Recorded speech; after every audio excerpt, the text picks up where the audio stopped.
Assalamualaikum warahmatullahi wabarakatuh. Jumpa lagi teman. Yuk kita langsung aja ke bagian berikutnya. Tapi biasa, sebelum kita masuk ke bagian berikutnya, kita berdoa dulu ya.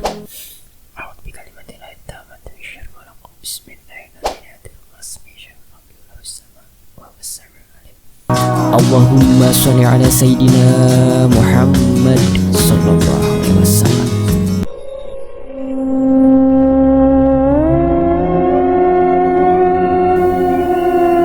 Saat Mbah Margono sedang berdiskusi dengan mereka, tiba-tiba Aruna berubah ekspresi, begitu juga dengan Sinta. Dan Mbah Margono paham dengan ekspresi mereka ini dan memintaku untuk memakai cincin yang udah disiapkan oleh Mbah Margono. Tak lama setelah itu, tiba-tiba cetak, listrik tiba-tiba padam. Aneh memang, masa iya di rumah sakit ada yang namanya listrik padam? Tapi ini hanya berpengaruh pada kami yang ada di kamar saja. Pasalnya, saat listrik padam, orang tuaku yang berada di luar kamar tidak langsung masuk dan menanyakan keadaan. Mereka di luar seperti biasa saja. Terdengar dari suara obrolan mereka. "Mbah, kenapa tiba-tiba padam listriknya? Coba lihat keluar, Mbah. Apa hanya di sini saja atau semua?" Tanyaku pada Mbah Margono. "Sudah, nggak apa-apa ya. Kamu diam dulu di situ. Kita bakal waspada di sini kok." Mendengar jawaban Mbah Margono, aku paham ini bukan listrik padam biasa. Aku segera memakai cincin yang disiapkan Mbah Margono tadi. Cincin yang berbeda dengan awal dia berikan padaku. "Mbah, cincinku yang satunya mana ya? Yang pertama kali diberi sama Mbah." "Ada itu, di atas meja, dalam tas kecilmu." "Kamu berdirian cincin lagi, Margono. Sepertinya yang satu itu lebih efektif. Aku merasakan ada sosok di dalamnya," kata Sinta pada Mbah Margono. Aku pun kemudian meraih tasku dan mengambilnya. Mbah Margono seperti sudah tahu dan sudah menyiapkan semuanya. Dan di sini, aku sekarang memakai 2 cincin. "Dia datang," ucap Aruna dan Sinta berbarengan. Tiba-tiba ada angin berhembus sedikit kencang dengan bau yang tidak sedap. Entah berasal dari mana angin dan bau ini. Saking baunya tidak enak, aku merasakan mual yang hampir tidak bisa aku tahan. Angin pun tiba-tiba berhenti dengan seketika. Ya, berhenti seketika, alias tiba-tiba, karena angin tidak berangsur kecil, tapi langsung hilang begitu saja. Dan membuat suhu ruangan menjadi panas. Dan saat itulah di sudut kamar perawatan ini muncul sesosok wanita menggunakan pakaian putih dengan noda darah di pakaian depannya. Penampilan wajah yang udah pernah aku lihat saat berada di perpustakaan. Namun, penampilannya kini berubah. Yang tadinya cantik dan ramah, sekarang berubah menjadi pucat. Sekitar mata hitam legam, seperti habis ditonjok. Rambut kusut tak beraturan. Ditambah lagi ada bekas sayatan di leher. Dan itu yang aku yakin mengapa saat itu terlihat kepalanya seperti akan lepas dari tubuhnya. "Ternyata di sini kau," ucap sosok itu dengan suara berat. "Apa yang kau inginkan darinya, makhluk rendahan?" Seperti biasa, ucap Sinta merendahkan sosok seperti ini. "Aku tak ada urusan denganmu. Aku hanya ada urusan dengan lelaki itu." Sosok itu menunjukku sambil menyeringai. "Urusannya menjadi urusanku juga," ucap Sinta pada sosok itu. "Hati-hati Sinta. Aku merasa dia ada kekuatan khusus. Dia tidak seperti makhluk lainnya." Sepertinya Sinta juga merasakan hal itu. "Jika kau berani menyentuhnya lagi, akan kupastikan kau lenyap dari dunia ini." Hahaha. Sosok itu hanya tertawa dengan suara beratnya. Sinta dan Mbah Margono berdiam diri sambil bersiap karena takutnya dia akan menyerang secara dadakan. Sinta dan Mbah Margono saja, ya, Aruna terlihat diam bersandar di dinding sambil melipat tangannya saja sambil tersenyum. Aku dibuat bingung dengan sikap Aruna. Sebenarnya dia ini baik atau setengah-setengah? Dan apakah ini juga yang membuat Sinta sedikit tidak suka pada dia walau dia adalah temannya? Tapi entah juga, aku belum pernah melihat Aruna beraksi soalnya. Aku yang sedang memperhatikan Aruna tak memperhatikan Sinta, yang ternyata dia dengan tanpa pikir panjang bergerak maju mendekati sosok itu. Dengan tertawa dirinya, sosok itu seperti mengejek dengan tindakan Sinta yang sepertinya tergesa-gesa. Mbah Margono yang sedang mempersiapkan suatu ajian sedang duduk di samping ranjangku, dan dia juga menyiapkan sebuah botol dengan tulisan Raja yang mengelilingi botol itu, yang aku perkirakan itu akan digunakan untuk menyegel sosok itu. Dengan Sinta yang bertindak tergesa-gesa, ya mungkin karena dia udah gemas ingin memusnahkan sosok itu, dan dia bergerak maju ke depan, membuat satu ruang kosong tanpa penjagaan untukku. Melihat kesempatan itu, sosok itu tiba-tiba sudah berada di depanku. Entah sejak kapan dia berada di sana. Sinta yang terkejut dengan hilangnya sosok itu di depannya, kemudian menoleh ke belakang, yang kemudian dia bertambah terkejutnya karena sosok itu udah ada dekat denganku, dan Sinta pun memutar arah dan dengan segera kembali ke arahku. Mbah Margono yang sedang terus merapalkan ajiannya yang belum selesai belum bisa membantuku. Tangan sosok itu mulai bergerak meraih tubuhku. Cincin lama yang diberikan Mbah Margono mulai berkedip, dan dengan cepat ternyata Aruna sudah berada di depanku juga, menghalangi sosok itu menyentuhku. Dan aku baru tersadar kecepatan Aruna ternyata lebih cepat dari Sinta, dan bersamaan Aruna berada di dekatku. Sempat terlihat sosok itu terkejut dengan kecepatan Aruna yang tak kalah cepat dengan dia. Dengan sigap, tangan Aruna meraih kepala sosok itu, dan seketika Aruna dan sosok itu hilang dari pandanganku, dan kemudian ada suara cetam. Suara dari salah satu sisi di dinding kamar itu. Terdengar suara itu dari arah dinding sebelah kiri. Aku pun menengok ke arah itu, dan terlihat di sana sosok itu seperti baru saja dipukulkan kepalanya oleh Aruna ke tembok. Setelah itu Aruna mundur lagi dan membiarkan sosok itu tanpa pengawasan lagi. Kembali sosok itu mendekatiku. Kembali juga Aruna menghadangnya, tapi kali ini hanya menghadang dan membiarkan sosok itu ngeles alias berpindah. Saat sosok itu berpindah, Aruna juga mengikutinya. Sepertinya Aruna sengaja bermain-main dengan sosok itu. Cewek centil, sedang apa kamu ini sebenarnya? Hajar saja dia agar semua selesai, ucap Sinta yang kelihatannya udah capek membiarkan Aruna bermain-main dengan sosok itu. Buat apa aku habis makhluk ini? Ada untungnya. Lebih baik buat mainan saja kan? Mendengar jawaban Aruna yang menurutnya kurang pas, terlihat Sinta sedikit terpancing emosi, dan kembali Sinta mengarah ke sosok itu dan sedikit mendorong Aruna karena merasa kesal dan membuat formasi yang udah dibuat Aruna goyah. Soalnya Aruna seperti udah paham dengan pola serangan sosok itu, berbeda dengan Sinta yang memang selalu tergesa-gesa. Setelah mendorong Aruna, dia berencana menyerang sosok itu, namun masih sama seperti saat pertama dia menyerang. Dia gagal karena kecepatan Sinta agak sedikit lebih lambat dari sosok itu, dan itu yang membedakan Aruna dengan Sinta. Karena Sinta gagal menyerang sosok itu, akhirnya makhluk itu pun berhasil mendekat dan mulai mengarahkan tangannya untuk menyentuhku. Terlihat ekspresi Aruna dan Sinta berubah sedikit panik saat itu akan berhasil menyentuhku. Memang ada cincin yang melindungi dengan melempar, tapi dia ada durasinya. Setiap lemparan akan membutuhkan waktu beberapa menit, 1-2 menit. Dan saat cincin itu belum siap melemparkan lagi, akan gawat kalau aku sampai tersentuh olehnya. Jiwaku akan dibawa sosok itu dengan cepat dan susah untuk dideteksi keberadaannya, karena pergerakan sosok ini cepat. Dan seketika saat sosok itu akan menyentuhku, tiba-tiba muncul sosok pria muda berpakaian serba putih dan memakai sorban. Dengan sigap, dia menghalau tangan sosok wanita itu, dan kemudian melemparkan makhluk itu ke dinding.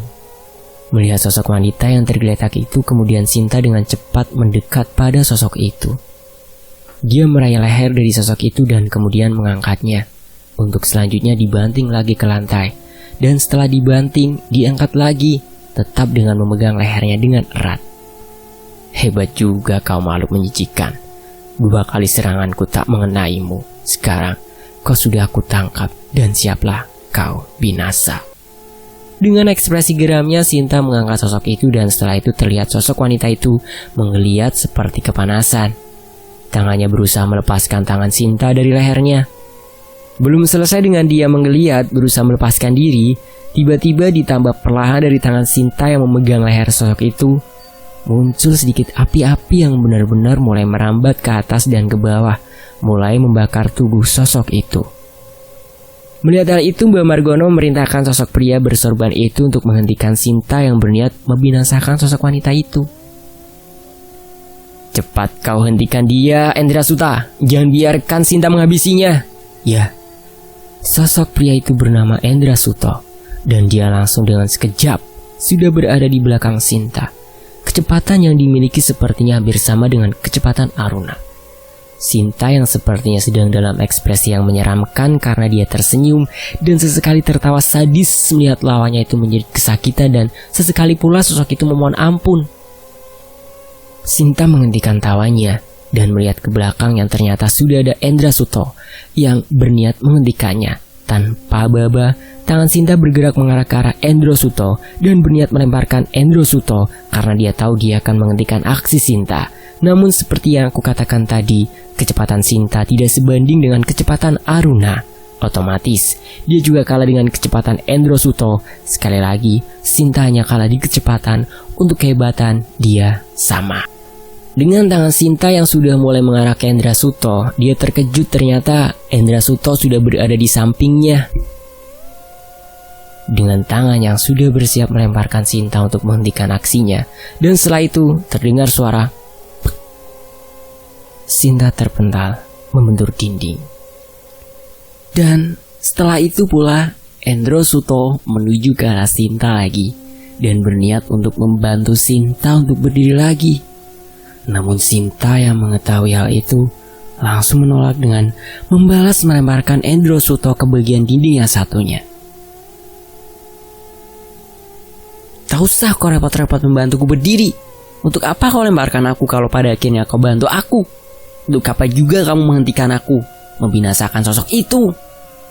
Sinta menunjuk ke arah sosok wanita itu yang sedang menggeliat kepanasan di bagian lehernya. Endrasuto yang juga terpental karena serangan Sinta mulai bangun dari lantai dan berkata, "Maafkan saya Tuan Putri, saya hanya menjalankan perintah saja." Endrasuto berdiri dan mengatakan sambil tersenyum, "Jangan kamu hentikan aku lagi. Aku akan membinasakannya sekarang juga. Dia membahayakan Rian. Endro, cepat tangkap wanita itu sebelum dia pulih," perintah Mbah Margono yang melihat sosok wanita itu mulai kembali tenang. Tepat selesai Mbah Margono mengatakan itu, kemudian ada suara berkata, "Hahaha, bodoh." Singkat ucap wanita itu yang mulai pulih dan dalam sekejap menghilang dan dengan angin yang bertiup ke arahku. "Gawat!" teriak Sin. Angin yang bertiup kencang itu bisa jadi arah atau gerak dari sosok itu yang sudah dirasakan Sinta, dan diprediksi akan seperti itu melihat tadi dia berhasil dihadang oleh Aruna. Yang sekarang Aruna sedang berdiri santai melihat pertengkaran Sinta dan Endrasuto. Tapi sepertinya Aruna terlihat sepele. Kalau dilihat dari keterangan Aruna, dia hanya suka menahan saja. Itu berarti dia sudah pengalaman dengan sosok seperti ini. Yang bertiup semakin kencang dan kini berputar-putar mengelilingi ruangan. Mbah Margono masih dalam posisinya dan bersiap dengan botolnya. Hingga akhirnya angin terfokus menuju padaku, dan saat semakin kencang, tiba-tiba tangan Aruna dengan cepat bergerak ke arahku dan dengan cepat pula menarik dan seperti gerakan membanting, dan terdengar juga suara, "Kau lupa ada aku di sini, makhluk rendahan?" Dengan tertawa Aruna bertanya. Disambung suara teriakan. Belum selesai sampai situ, kemudian dengan gerakan cepat tapi masih terlihat mata Aruna mengangkat kepala wanita itu dan kemudian dihantamkan ke tembok. Kemudian Aruna kembali ke posisi di mana dia tadi berada, tidak jauh dariku dan tidak juga dekat denganku. Dengan ketawa cekikikan, Aruna seperti puas mengajar sosok itu. "Cepat tangkap dia dan seret kemari." Mbah Margono kembali memberi perintah pada Endrasuto. "Biarkan aku binasakan dia, pria tua. Mau kuapakan dia memangnya?" ucap Sinta pada Mbah Margono. Mbah Margono terdiam sebentar dan kemudian berkata, "Nanti kau akan tahu sendiri." Dengan cepat Endro Suto menangkap sosok itu dan segera membawanya ke Mbah Margono yang sudah siap dengan kuda-kudanya. Dengan gerakan seperti silat dia bersedia menangkap sosok itu. Endro Suto melemparkan sosok itu ke arah Mbah Margono dan kemudian Mbah Margono dengan cepat silatnya menangkap sosok itu dan mendorong sosok itu untuk dimasukkan ke dalam botol yang sudah diberi mantra dan raja. Untuk teman-teman yang tahu prakteknya, silakan teman-teman kunjungi channel Haji Ridwan yang kala itu pernah berkolaborasi dengan Ustadz Ujang Bustomi ya, kalau pengen tahu prakteknya seperti apa. Oke, kita lanjut. Mbah Margono seperti sedikit kesulitan untuk memasukkan sosok itu ke dalam botol. Namun setelah beberapa saat, dia pun berhasil memasukkan sosok itu ke dalam botol dengan keringat yang sudah segede jagung, karena sepertinya dalam prosesi itu memerlukan kekuatan dan energi yang besar. Setelah berhasil memasukkan Mbah Margono terlihat sangat lemah dan perlahan duduk dengan nafas yang sudah Senin Kemis. Dan saat itu pula lampu kamar kembali menyala. Sinta yang sepertinya sedikit jengkel karena tidak bisa membinasakan sosok itu memandang Mbah Margono dengan sinis sembari dia berjalan mengarah padaku. Begitu juga dengan Endro Suto. Dia seperti ingin membantu Mbah Margono, tapi karena sepertinya dia sudah paham dengan keadaan Mbah Margono, dia juga berjalan ke arahku dan memberi senyuman pada Sinta. Dan sebelum dia menghilang, dia berkata pada Sinta, "Maafkan aku Putri, bukan bermaksud mengacaukan atau menghalangimu untuk memusnahkan dia, tapi sepertinya dia memiliki cara lain yang lebih tepat," ucap Endro Suto dengan tersenyum. Sinta hanya diam saja tanpa merespon. "Sekali lagi maafkan aku." Dan kemudian Endro Suto pun menghilang. "Kamu gak apa-apa Yan?" tanya Sinta padaku. "Aku gak apa-apa kok tak. Itu Mbah Margono kasihan, bantu dah dia."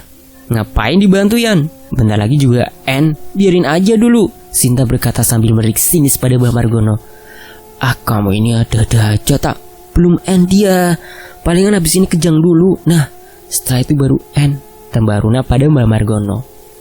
Mendengar perkataan itu, Mbah Margono seperti ingin membalas. Tapi karena tubuhnya yang masih kecapean, dia hanya mengeluarkan nafas yang masih Senin Kemis. "Kalian berdua ini ada-ada aja. Gak boleh seperti itu," ucapku pada Aruna dan Sinta. Mereka berdua malah tertawa cekikikan dan mungkin Mbah Margono sudah mulai pulih. Dia pun menjawab, "Dasar dua makhluk centil gak ada tata krama," kata Mbah Margono pada mereka. Dan ternyata setelah mengatakan itu, Mbah Margono pun tergeletak tanpa bersuara di sofa yang berada di kamar itu. "Benar kan kataku, akhirnya," ucap Sinta dengan tegas. "Hus, kamu itu, dia pingsan karena kecapean. Dasar kalian ini." Setelah itu pun Sinta dan Aruna meninggalkanku, yang kemudian keluargaku masuk ke kamar. Mereka semua kaget karena kondisi kamar agak sedikit berantakan, ditambah Mbah Margono yang sedang pingsan. Dan mereka pun membereskan semua yang berantakan di kamar ini dan memposisikan Mbah Margono ke posisi yang lebih enak. Dan untuk botol yang ada rajanya, tidak ada yang berani memindahkannya. Selang beberapa menit, akhirnya Mbah Margono pun siuman. Dan setelah beberapa menit mengumpulkan nyawa, dia menjelaskan tentang isi dari botol itu, yang kalau diamati dengan jelas seperti ada awan atau asap putih sedikit abu-abu yang bergerak ke kanan dan ke kiri seperti sedang mencari jalan keluar. Aku bertanya pada Mbah Margono, ingin diapakan sebenarnya itu? Dia hanya menjawab, dia akan merubah sosok ini, entah mau diapakan sebenarnya. Beberapa hari kemudian, aku sudah kembali ke kosku. Keluargaku sudah kembali pulang terlebih dahulu kemarin. Dan rencananya hari ini aku akan pulang juga, mengingat semua urusanku di kampus sudah selesai. Selesai? Iya, urusanku sudah selesai. Karena saat aku dirawat, Via yang mengurusnya di kampus. Dia sampai repot-repot izin dari kerjanya untuk mengurusi administrasi wisudaku. Aku merasa beruntung mendapatkannya. Seorang wanita yang tak ribet, tidak banyak meminta, dan selalu ada saat aku butuhkan. Dan yang pasti dan utama, kita selalu terbuka dalam hal apapun. Visi misi kita jelas dalam menjalani hubungan ini. Itu salah satu alasan kenapa Via mau membantuku dalam mengurusi urusan administrasi wisuda. Ya, walau kadang salah, sifat yang dimiliki Sinta juga ada di diri Via, yaitu kekanakan. Aku sudah sampaikan padanya ingin cepat lulus dan menabung untuk meneruskan hubungan yang semakin serius. Oke, kembali lagi. Aku berencana pulang esok hari. Aku juga mempersiapkan beberapa barang yang sudah tidak diperlukan lagi di sini, supaya besok-besok saat aku sudah akan pindah dan pulang, tidak terlalu banyak membawa barang. Siang hari aku sudah mulai mengemasi barang-barang yang akan aku bawa pulang. Lagi serius beberes barang, si dua centil datang sambil menunjukkan ekspresi muka sebel. Entah mereka sedang bertengkar atau apa. Hei cewek, kenapa tuh mukanya cemberut semua? Tanyaku menggoda kalian. Gak apa-apa, aku masih sebel aja sama Aruna. Kenapa dia gak serius nolongin kamu waktu itu? Jawab Sinta sambil monyongin bibir. Bukan udah bantu kemarin, apa iya masih kurang? Lagian itu kan sebenarnya tugasmu, makanya gerakmu dipercepat. Sama maru begituan aja kewalahan, jawab Aruna menyombongkan diri. Udah, gak apa-apa, kalian semua kan kemarin udah membantuku. Lagian aku juga tidak apa-apa kan. Tapi kan Yan, seandainya kemarin gak ada cincin yang dari Margono itu, kamu udah gak tahu diapain sama makhluk itu. Tapi aku sebel juga sih sama cincin itu. Enggak membiarkan aku memusnahkan makhluk itu untuk udah dikembaliin ke Margono. Udah intinya aku gak apa-apa sekarang. Kalian yang akur. Masa karena itu jadi begini? Sambil membereskan barang-barang yang akan dibawa, aku tanggapi perselisihan mereka, yang sesekali malah membuatku senyum-senyum sendiri karena melihat ekspresi mereka. Untuk masalah cincin, iya, cincin baru itu ada di Mbah Margono lagi. Aku hanya dipinjamkan saja karena Mbah Margono udah memprediksi sosok itu kuat dan dia mau menyimpan sosok itu. Makanya dia meminjamkan cincin itu untuk melindungiku. Singkat cerita, hari itu aku habiskan waktuku untuk membereskan kamar dan menata barang yang akan dibawa pulang. Keesokan harinya, aku pun pulang sendiri, hanya berteman satu cincin yang aku simpan di tasku. Sinta dan Aruna katanya akan menyusul saja. Dia tidak langsung ikut dan akhirnya aku pulang jam 2 siang. Terlihat awan yang sudah menghitam, batinku bakal jadi hari yang berat ini. Bawa barang banyak pakai motor lagi. Ditambah awan yang udah menghitam dan mungkin beberapa menit lagi akan turun hujan lebat karena angin sudah berembus cukup kencang. Tapi aku tetap harus pulang hari ini. Soalnya aku sudah bilang pada orang tuaku, dan biasanya kalau aku sudah bilang, orang tuaku udah menyiapkan makanan kesukaanku di sana. Tidak enak rasanya kalau aku tiba-tiba membatalkan kepulanganku hanya karena alasan hujan saja. Kamar sudah aku kunci dan akhirnya jam 2 lewat 10 menit aku berangkat dari kosku. Terlihat awan hitam mulai menyelimuti angkasa. Aku mempercepat lajuku berharap tidak kehujanan. Ya, namanya berharap saja boleh kan? Walau udah dipastikan kalau aku akan kehujanan di jalan. Dan benar saja, masuk di perbatasan kota sebelah, tepatnya di jalan sebelum jembatan gantung yang menghubungkan kota ini dengan kota sebelah, dan hanya dapat dilalui motor saja dengan di bawahnya sungai yang cukup besar, dan di sanalah mulai turun hujan. Kebetulan sebelum jembatan gantung itu ada tempat untuk berteduh, aku berhentikan motorku di sana, dan aku segera mengenakan jas hujan yang ada di dalam tasku. Saat aku sedang mengenakan jas hujan, tiba-tiba ada bapak-bapak juga berhenti di sana untuk mengenakan jas hujan juga.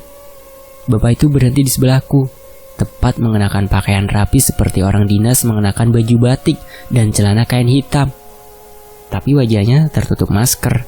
Bapak itu menganggukkan kepalanya tanda menyapaku. Aku balas mengangguk sambil tersenyum. Kau kemana mas? Kok bawa barang banyak banget? Tanya bapak itu sambil mengeluarkan jas hujannya yang berwarna biru dongker. Mau pulang kampung pak ini, sambil bawa barang yang udah gak kepake di kos, jawabku sopan padanya. Oh ngekos toh? Ngekos di mana mas? Di daerah situ pak. Oh di sana. Sekarang mau pulang kemana? Ke kota sebelah pak.